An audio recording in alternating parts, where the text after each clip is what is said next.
Hello, you beautiful future nurses. This is Kaylee, the creator of the Nursing School is Fun Doodlebook and Study Guide. Today's video is about fluid and electrolytes. I'm going to show you how to fill out the study guide workbook, but also if you do not own this, that's fine. I'm going to show you what you can do for that too. So go ahead and grab as many colorful pens and markers as you desire, and your textbook also, if you desire. Mine is the Medical Surgical Nursing Patient-Centered Collaborative Care, 8th edition by Annndddd and Workman. I will probably refer to this textbook as Ekg throughout the course of this video, so if you hear me say that, that is what I'm referring to as this textbook. All right, so to the actual meat of this chapter. I already filled it out by mistake, guys. I apologize. There were some technical difficulties filming this before, and I got through most of it and didn't realize it. So I'm going to be showing you how you can make your own study guide with some flashcards. So I'm going to cover these up for now, and we're just going to work with what we got. I'm going to use yellow because I like color coordinating things. Okay, so I'm going to cover these up. All right, so when I was designing this, I started out with what I thought would be the most important first. And so for me, those were potassium and sodium. So we know that these electrolytes are a part of something called the sodium-potassium pump. And that is what our body uses on every single cell membrane to initiate an action potential, basically. So when we're looking at every single cell in the body is focusing on using these to, do things, we can assume it's going to be pretty important if there's a problem with these, because then our body can't do things as it normally would. So I'm going to start off in Ekg. It starts off on page 163 for mine. I went ahead at the end. Whoop, here is a reference section. So if you look under the fluid and electrolyte section, where are we? It kind of gives you those page numbers. So even if it's not for the same textbook, the names kind of give away what chapter we're on. So go ahead and find that chapter in your own textbook and we can get started. All right. So an overview card for potassium. Potassium. I'm just going to put the name on this side so we can put all our information on the other side.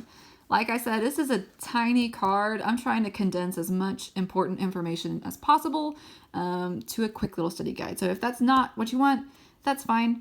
I'm just going to try and make it as concise as possible. So for me, potassium, the most important thing is how do we measure it? So potassium in the blood serum concentration should be 3.5 to 5 milliequivalents per liter. So that's our normal. And that's a really small value. So the thing about potassium is there is more concentration of potassium inside the cell in the intracellular fluid than there is outside of the cell. So we know it's part of a sodium-potassium pump, and we know, word for word from my book I'm reading now, critical for excitable tissues to depolarize and generate action potentials. So it's critical to this excitable tissues. So what are our excitable tissues? That's going to be our muscles. So I'm going to put on here excitable tissues. I'm going to put muscles. That's what I think of first. And also, our nerves, like neurologically, but mainly muscles. And that's just because I know about potassium and how we're going to get into it later on. It says almost all foods contain potassium, but despite heavy potassium intake, the healthy adult keeps plasma levels within this narrow range of that 3.5 to 5. So it's in all foods, okay? Pretty much. And yet, look how small of a value that is. So what do you think is happening if we're consuming all of this potassium and yet keeping a small amount? What's happening is we're peeing out the rest. It says about 80% of potassium is removed from the body by the kidney. 80%. So that is critical, guys. If we're saying we can only keep it within this narrow range, or else we have major problems in our body, and we pee out 80% of the intake we take, if there's a problem with your kidneys, you're going to have severe issues peeing out the rest of that, right? And then that's going to affect your whole body. So I'm going to write that down. Like,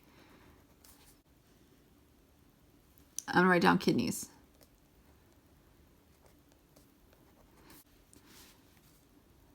So we need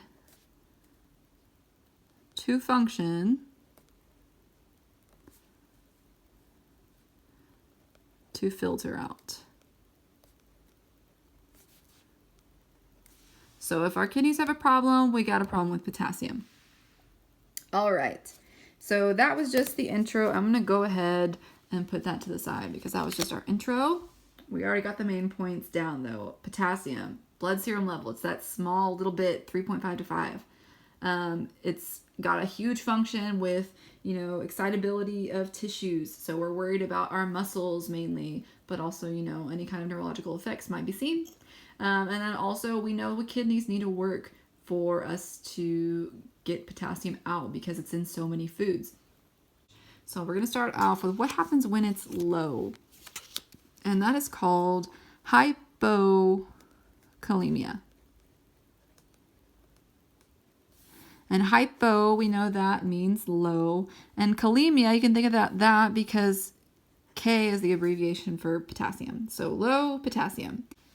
So we're going to look through our book and see what that patient would look like who has hypokalemia, that low potassium. So I'm going to draw my little, hypokalemic patient.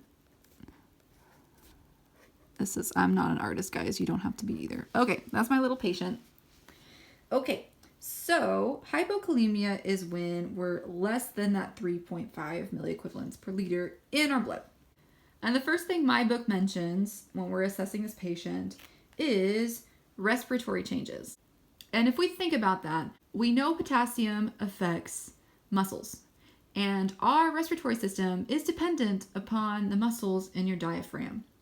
So what's happening is our respiratory muscles are having muscle weakness. So that would be a critical thing to assess on a patient is if we know hypokalemia can cause muscle weakness and we know we need strong muscles of our diaphragm to breathe, we need to make sure our patient can breathe appropriately. So we're going to assess their lungs, and I'm just going to draw like tiny little lungs, and I'm going to color them pink. It's just, they got little lungs, they're kind of weak, and that's what we're going to be assessing for. So I'm going to be worried about respiratory changes. Okay, next it mentions musculoskeletal changes. So just like those muscles of our diaphragm, it's saying we're going to have skeletal muscle weakness because it takes more effort to activate that action potential because we have less potassium to do that. So what we're going to see is we're going to see weak muscles. They might be too weak to stand. So if we look back at my, CAPCs, kill, alter life, patient concerns, they might be too weak to stand. That's an immediate fall risk, right? They're going to have that muscle weakness. So they could even have, decreased deep tendon reflexes. They can have flaccid paralysis. So we got to really assess that patient to see how well they can move. And to do that, I'm just going to draw little tiny lines for our muscles. They have really sad muscles. They're like really sad muscles. Okay, so that tells us we got to check our musculoskeletal system. All right, next.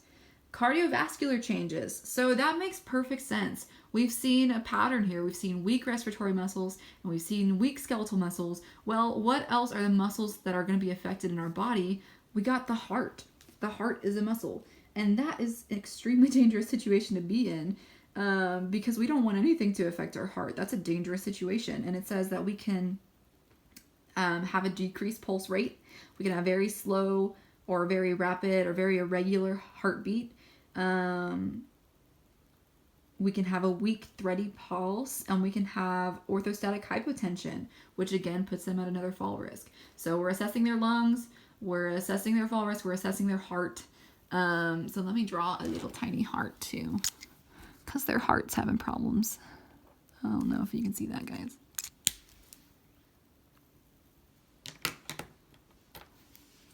Little tiny heart. Okay, so they have little tiny heart, little tiny lungs, little tiny muscles. Okay, and then we go on to neurologic changes. Again, we're messing with the action potentials, so that makes perfect sense. So hypokalemia may induce an altered mental status. The patient may have short-term irritability and anxiety, and that's followed by lethargy, progressing to acute confusion and coma. So that's definitely a dangerous thing. Let's write that down too. I'm gonna be worried about their brain, so I'm just gonna draw a little fuzzy brain that I'm worried about. Okay, and then going on, intestinal changes. That makes sense too, that there are muscles that line our intestines that get our food through. So what it's saying is smooth muscle contractions are decreased. Our GI system is going to move slower, and that can come with some, some signs that we'll assess for. So hypoactive bowel signs, nausea, vomiting, constipation, abdominal distension. So severe hypokalemia, it tells us, can cause the absence of peristalsis. So that's bad news. So we can get to the point where nothing is moving down our GI tract. That's an important thing. So I'm just going to draw a little GI tract, and I'm just going to, put a red, like nothing's happening there, because that's a concern. If nothing's moving, because that's removing toxins and waste from our body. So that's not good. All right, so that is our assessment of this patient with hypokalemia. That's what they're going to look like. We can go through and, assess them on these findings and see if it's getting, better or worse. So I'm going to move on to the back. The back, it is talking about, so this is still in our assessment data, but I'm going to put it on here. It's talking about our EKG changes. And so it says hypokalemia causes EKG changes in the heart, including ST segment depression, flat or inverted T waves, and increased U waves. That's an important detail because that's an assessment finding and something that they could test, definitely. If your teacher hasn't covered it yet, that's fine. They probably, will put that in the test. Well, I won't say that. They might still put it in the test. But if you want to go over to the cardiac section, and when we're talking about dysrhythmias, you can, go over that. I'm just going to draw it quickly right here. So a normal EKG, we're going to have the P wave, we're going to have our QRS, and we're going to have our T. And so for hypokalemia, it's saying ST segment depression. So like it's saying like this can stay the same, but we're having ST segment depression. That means it goes down, and I would look this up to like study it, guys. Inverted T wave or flat T wave. So I'm just gonna like invert it a little bit. This isn't, professional. And then potentially U waves. That's just an extra wave at the end. So that's my way of remembering it. Again, it's probably not going to look exactly like that on an EKG strip, but that's just how I'm going to draw it out to remember it. So I can remember that to answer it on a test. I don't recommend going off of this image. I would study what's in your textbook, guys. Don't go off that image. All right, so this is our potential EKG change. I'm going to move on to what our priority is for, looking at the treatment of hypokalemia. So just other extra things, other tidbits to go on this little note card. So it says in my textbook, the priorities for nursing care for the patient with hypokalemia are 1, ensuring adequate oxygenation. So that's going to be first because we know it's affecting our heart and our lungs. So right off the bat, accurate respiration makes perfect sense to assess on this patient, the oxygenation. So patient safety for falls prevention. Like I said, falls is going to be a big one on this because they have that orthostatic hypotension and they have those SAD muscles. And then prevention of injury from potassium administration. That is a big one. So let's write that one down. I'm going to put this in a different section. Boop.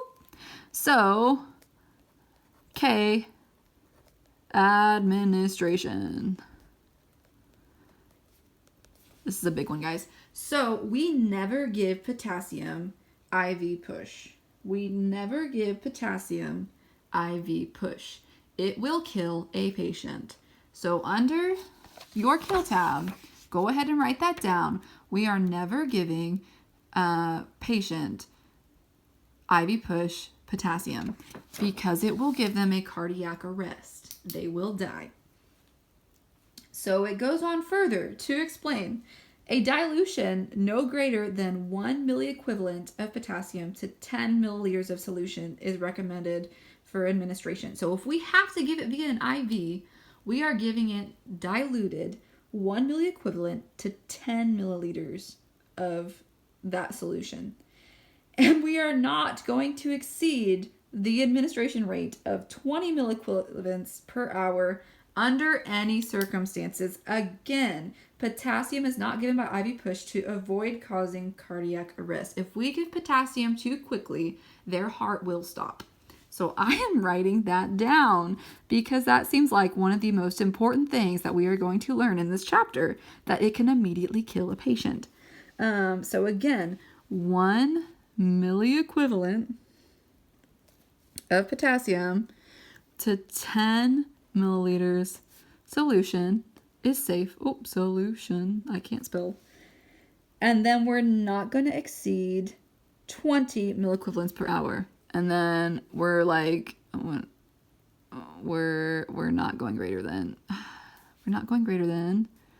20 milliequivalents per hour to avoid killing a patient. I'm going to draw a little skull and crossbones. This probably isn't going to look like it, but that is death.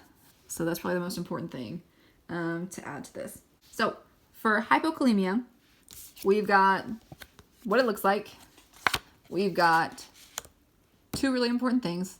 What else am I going to add on to my little study guide flashcard? But really quickly, I'm going to do interventions. Interventions. Again, you can focus on something else. This is just how I'm doing it. So these interventions all pretty much have to do with stuff we already know. We already know of all of these problems that are going on with this patient. We already know this problem of, hey, if we give this too fast, they'll die. So our interventions are pretty much going to do with that.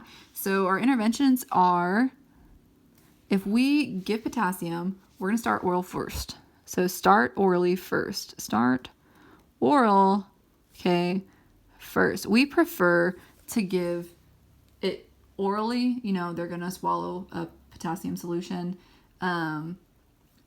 and instead of going straight to giving them diluted in IV, because it can cause all kinds of problems. Not only this, cardiac arrest situation, it can also cause IV infiltration.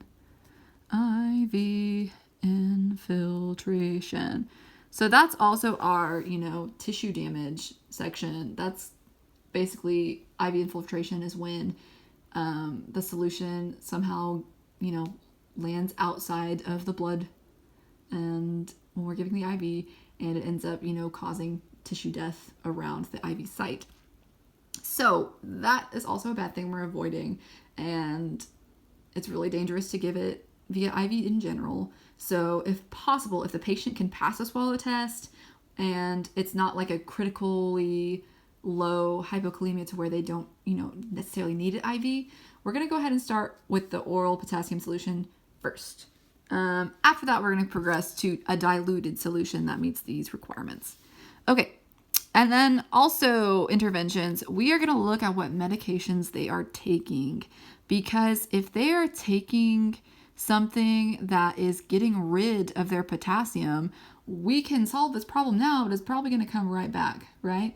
So if they're taking diuretics that make them pee out extra potassium, like, furosemide, Lasix diuretics would, we're going to switch them over to a potassium sparing diuretic. So I'm going to write that K sparing diuretic. Okay. Moving on. Also, we're going to look at safety measures. We're going to look at fall precautions because that's a big thing too. I again can't spell. I am so sorry. And then we're just going to continue to assess the patient after that. And the most important thing to assess would be respiratory status. respiratory and cardiac assessments. So this for me is what I would say is the most important for hypokalemia. I could have missed something. I could have, not included what you would have, and I could have, maybe not written it as you would have.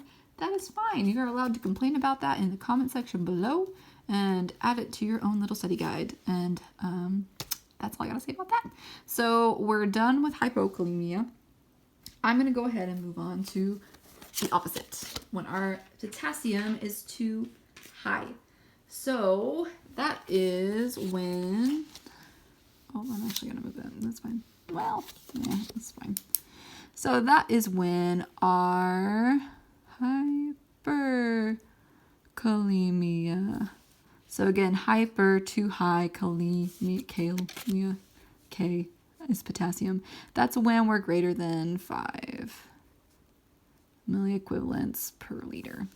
Okay, so what is this patient going to look like? Hyperkalemia. Even small increases above normal values can affect excitable tissues, especially the heart. So for hyperkalemia, it's telling us in that first paragraph, we are super concerned about the heart. So what do you think they will test over for hyperkalemia? I'm going to say something about what it does to the heart. So that's what I'm drawing here. A big old heart, because that seems like the most testable thing on here. Okay, what does it do to the heart? Let's look it up. Cardiovascular changes are the most severe problems from hyperkalemia. It's outright telling us this is what we got to worry about. Okay, the most common cause of death in patients with hyperkalemia. Yeah, okay, so let's keep an eye on this. So cardiac manifestations include bradycardia, hypotension, Ekg changes. So let's go Ekg changes again. I'm actually going to write them on this side this time because, I didn't like it on the other side last time. So we got our normal EKG, which this is just like my version. Y'all, this is not super textbook accurate. Okay, so it's saying our changes are flat or absent P waves. So I'm just going to be flat because that is easier. Wide QRS complexes. So I'm going to make this QRS wider. Prolonged PR intervals, that makes sense because our QRS is longer, or wider, I'm sorry. And then tall peaked T's. So I'll make our tall peaked T. All right, there we go. So that is kind of how I'm going to remember. It's going to have our EKG changes. As serum potassium levels rise, ectopic beats, which means, extra beats, may appear. Complete heart block, asystole, and ventricular fibrillation are life-threatening complications of severe hyperkalemia. So again, it's messing with our heart. And this makes sense because what I think of when I think of hyperkalemia is kind of what I call a fireworks situation. So I drew it here. I'm going to draw it on my little person too. So you know how, if you've ever been to a fireworks show, it's a little firework, okay, because they're easy to draw. You've been to a fireworks show and everyone is so excited. You can feel the energy, the anticipation, waiting for this fireworks show to go off. And then, it starts and everything's firing like crazy. Like the sky is lit up with these awesome fireworks. And then towards the end of it, you have this big finale of everything's going crazy. And then everyone's just stuck there, right? There is so much traffic because you had all these people who are watching the fireworks show. Now it has all come to a close because we ran out of fireworks and there is so much traffic. People are stuck because, we're trying to go and, that's just the end of it. So the way that your body handles hyperkalemia is very similar to that situation in that we're going to see things go all crazy. Those ectopic beats on your heart, they're going to go all crazy until they just run out of gas, basically, and can't do it anymore. So we see this with our heart, it can lead to complete heart block because they fired everything off they can fire, and now they've got nothing left. But also we see it neuromuscularly. neuromuscularly with 2 phases. So in the first phase, it says our skeletal muscles twitch. So again, like the fireworks, they're twitching, they're going off. And the patient may be aware of tingling or burning sensations, followed by numbness in the hands and feet and around the mouth. So we're affecting our muscles and our nerves, the excitable tissues. Again, very similar to what we know about the hypokalemia, nerves and muscles. It's the same thing, nerves and muscles for hyperkalemia, but it's the firework situation. So everything's going off crazy. We're feeling that burning in our, I'm going to do, well, yeah, pink's fine. So everything's going off crazy. We feel it in our hands and we feel it in our feet and we feel that numbness around our mouth. That firework situation where our nerves are kind of going crazy. So that's our first phase. As hyperkalemia worsens, muscle weakness occurs, followed by flaccid paralysis. So again, it's after the fireworks show. Everyone's stuck. So nothing's moving. None of our muscles are moving. We have that flaccid paralysis. The weakness moves up from the hands and feet first, affects the muscle of the arms and legs. Respiratory muscles are not affected until serum potassium levels reach lethal levels. So that's good to know. So hypokalemia, we're more worried about like respiratory. Hyperkalemia, it's saying that's not really the case until it's lethal, but we're worried, hecka worried about our heart. So that's a good difference between the two. Also, the fact that it starts in our hands and feet, we can draw that out and remember that way. Okay, it's saying we also have intestinal changes, which include increased motility, which makes sense. The fireworks, everything's going. Increased motility with diarrhea and hyperactive bowel sounds. Bowel movements are frequent and watery. So this makes sense. So let's draw the difference there. Our bowels are going crazy. They're all squiggly. They're going crazy. Okay. So moving on. Hyperkalemia, heart. We get it. Firework situation. We got it. Good.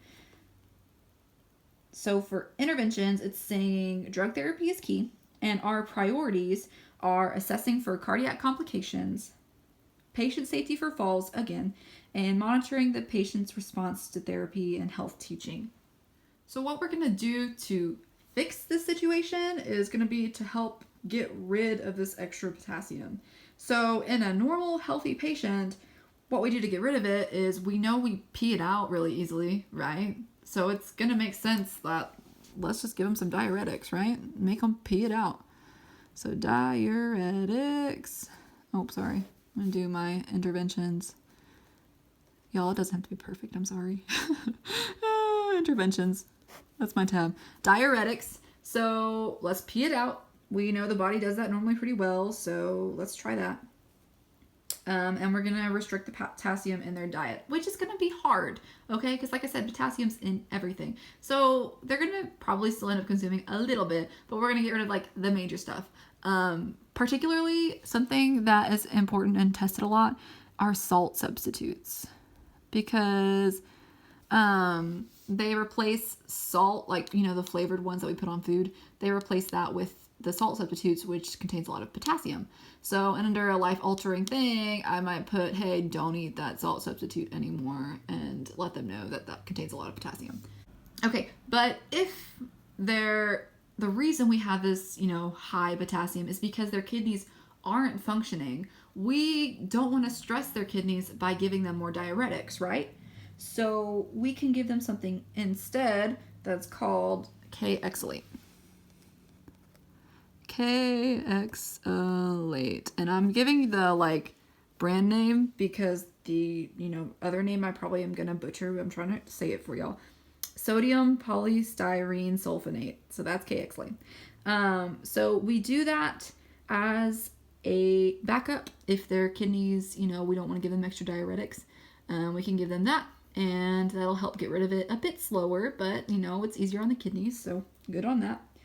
And then it says if potassium levels are dangerously high, we might need to do dialysis. So let's write that. Dialysis. And then another thing that we can try is insulin. So insulin has this cool effect where it helps move potassium into the cells.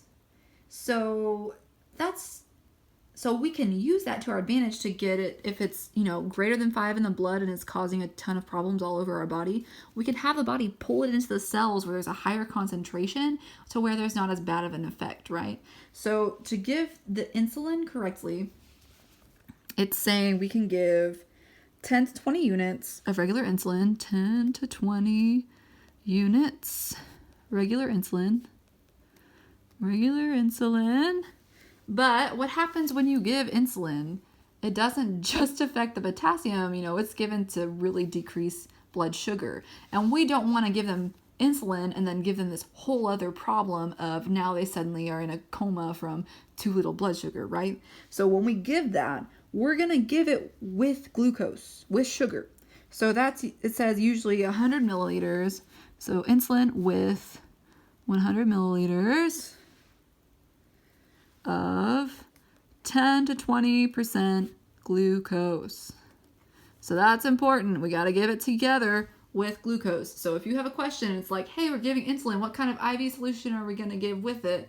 You're going to go for the one that has sugar, because if not, we're going to crash them on low blood sugar. It gives us the warning that they're hypertonic and infused through a central line to avoid inflammation of that vein. So again, we have to worry about administering potassium with hypokalemia. We got to worry about how we're administering insulin with hyperkalemia.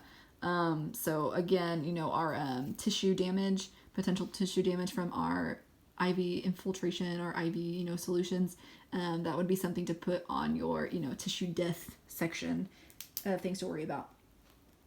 Okay. And then last, we're going to keep monitoring their heart. Monitor their heart is like the most important thing you can do. Cardiac monitoring, because you might need to call RT. Okay, and it tells us actually to notify the healthcare provider or rapid response team if the patient's heart rate falls below 60 beats per minute, or if the T waves become spiked, both of which accompany hyperkalemia. So the emergency, calling a rapid response team, this goes under, this patient's about to crash and die. That's going to be, on our notes. That's going to be when it's less than 60 beats per minute, or spiked T's. So I hope this helped y'all fill out your, your CAPCs, because it's telling you right away, tell a doctor now because this patient is dying. So if you have a test question and it says, it gives you your patient's, vital signs, and then it includes that it's their vital signs less than 60 beats per minute, you are, picking the selection that says call the RT, start doing something, because your patient's about to crash, and that's a critical thing. Okay, so that is all that I have for low and high potassium. Moving on to this little section down here that I didn't talk about at all. This is kind of my overview section as well. So we can go through this now. Potassium is 3.5 to 5. It affects the heart and lungs. Which one's which. Digoxin, I did not talk about, but that one's important as well. So there is a warning, when we're taking drugs that can affect the kidneys, but specifically in patients taking digoxin, hypokalemia increases the sensitivity of the cardiac muscle to this drug and may result in digoxin toxicity, which can kill the patient. So even if this digoxin level is within the therapeutic range, if they have hypokalemia, their heart is sensitive to it and it can still kill them. So that would also be a super important thing that we're going to look at if we're having problems with potassium, specifically low potassium for digoxin. So this section also I've listed things that can cause high potassium.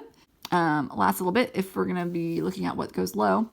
So that is pretty much everything I would be concerned about with potassium.